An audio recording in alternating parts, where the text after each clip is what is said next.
আরও একটি ভিডিও নিয়ে শুরু করলাম। দেখুন আজকের ভিডিওটা রাত থেকে শুরু করেছি। রাতেবেলা না বিছানার চাদরটা চেঞ্জ করে দিচ্ছিলাম। আপনাদের ভাইয়া বলল যে বিছানার চাদরগুলো ধুয়ে দেবে, অনেক দিন হয়েছে ময়লা হয়েছে, যেহেতু আমি বিছানার চাদরগুলো ধুতে পারছিলাম না, মানে আমি কোনো ভারী কাজই করতে পারছিলাম না, তার জন্য বিশেষ করে আপনাদের ভাইয়া নিষেধ করেছে আমাকে করার জন্য। আর বাসায় তো কোনো ওয়াশিং মেশিন নেই আমাদের, মানে আমাদের অত সামর্থ্য নেই যে আমরা ওয়াশিং মেশিন কিনবো। যদি কখনো আল্লাহ আমাদেরকে ওরকম তৌফিক দেয় আপনাদের ভাইয়াকে, তাহলে কিন্তু আমি ওয়াশিং মেশিন কিনবো অবশ্যই। কারণ আমার চাদর তারপরে কাপড় চোপড় এগুলো ধুতে অনেকটাই কষ্ট হয়ে যায়, যেহেতু সিজার হয়েছে তার জন্য কিন্তু ভারী কাজটা আমি করতে পারছি না, অনেকটাই সমস্যা হয়ে যায়, তার জন্য বললাম। আর দেখুন এই বিছানার চাদরটা কিন্তু নতুন কিনা হয়েছে, অবশ্য এখন কিনা হয়নি, মানে 6 মাস আগে আপনাদের ভাইয়া কিনেছিল বিছানার চাদরটা, মানে তখন কিন্তু বিছানায় পাতা হয়নি বিছানার চাদরটা। দেখুন বিছানার চাদরটা কিন্তু আমি টান টান করে বিছিয়ে নিয়েছি।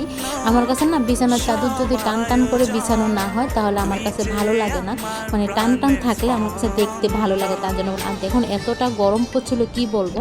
তো আমি তো এখন ভিডিওতে বয়সটা দিচ্ছি, এখন কিন্তু বৃষ্টি হচ্ছিল, যেহেতু ভিডিওটা 1 সপ্তাহ আগে করা ছিল, মানে ভিডিওটা আমি সময়ের জন্য এডিট করতে পারছিলাম না, যেহেতু আমার ছেলেটা ছোট, তার জন্য কিন্তু ভিডিওটা আমি এডিট করতে পারছিলাম না, ওকে মানে সময় দিয়ে তারপরে কিন্তু আমাকে ভিডিওর কাজগুলো করতে হয়, তার জন্য বললাম।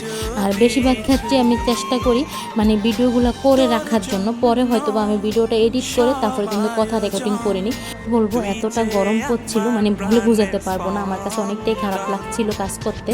পরে কিন্তু আমি বারান্দার যে থাইটা ছিল আমি কিন্তু ওইটা খুলে দেবো, কিন্তু রাতে কিন্তু আমি এই থাইটা খুলে রাখি না, যেহেতু বাচ্চা নিয়ে ঘুমাই, তার জন্য কিন্তু আমি থাইটা খুলে রাখি না, রাতে কিন্তু জানলাগুলো খোলা যায় না।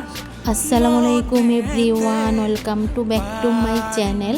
দূরে কাছে যে যেখান থেকে আমার ভিডিওটা দেখছেন, আশা করি আল্লাহর রহমতে সবাই ভালো আছেন। আলহামদুলিল্লাহ, আপনাদের দোয়া এবং ভালোবাসা আমরাও ভালো আছি। প্রতিদিনের মতো আমি আরও একটি ছোট্ট ভিডিও নিয়ে হাজির হলাম। আশা করি আমার আজকের ভিডিওটাও আমার আপুদের এবং ভাইয়াদের কাছে ভালো লাগবে। যদি আমার ভিডিওটা ভালো লাগে প্লিজ লাইক দিয়ে ভিডিওটা দেখে নেবেন, সাথে ভিডিওটা শেয়ার করে দেবেন। আর যদি একবারে আমার ভিডিওটা আপনাদের কাছে ভালো লেগে যায় তাহলে আমার চ্যানেলটা সাবস্ক্রাইব করে দিয়ে আমার পাশে থাকতে পারেন। প্লিজ আপনারা কেউ সাথে সাথে চ্যানেলটা আনসাবস্ক্রাইব করবেন না, আমি আপনাদের কাছে অনুরোধ করছি। প্লিজ কেউ চ্যানেলটা সাবস্ক্রাইব করে দিয়ে সাথে সাথে আনসাবস্ক্রাইব করবেন না। আবার কেউ আমি যদি আপনাদের চ্যানেলটা সাবস্ক্রাইব করি, আপনারা প্লিজ কেউ সাথে সাথে চ্যানেলটা সাবস্ক্রাইব করবেন না, তাহলে দেখা গেছে কি আমার চ্যানেলের সাবস্ক্রাইবারগুলো কেটে নিয়ে যায়, তার জন্য বললাম। আর দেখুন এটা হচ্ছে পরের দিন সকালের ভিডিও। আমি তো রাতের ভিডিও দিয়ে শুরু করেছিলাম, বিছানার চাদর চেঞ্জ করেছি, মানে দোনো রুমের বিছানার চাদর চেঞ্জ করেছি, যেহেতু আমাদের 2 রুমে খাট, এখন কিন্তু আমাদের 3 রুমে খাট নেই। একটা খাট তো আমরা ওই বিল্ডিংয়ে থাকা অবস্থায় বিক্রি করে দিয়েছে, আপনাদের ভাইয়া বলেছিলাম আমি ভিডিওতে। এখন আমাদের 3 রুমে খাট, সরি 2 রুমে খাট, তার জন্য দোনো রুমের খাটে কিন্তু আমি বিছানার চাদর, আমি নতুন চাদর বিছিয়ে দিয়েছি।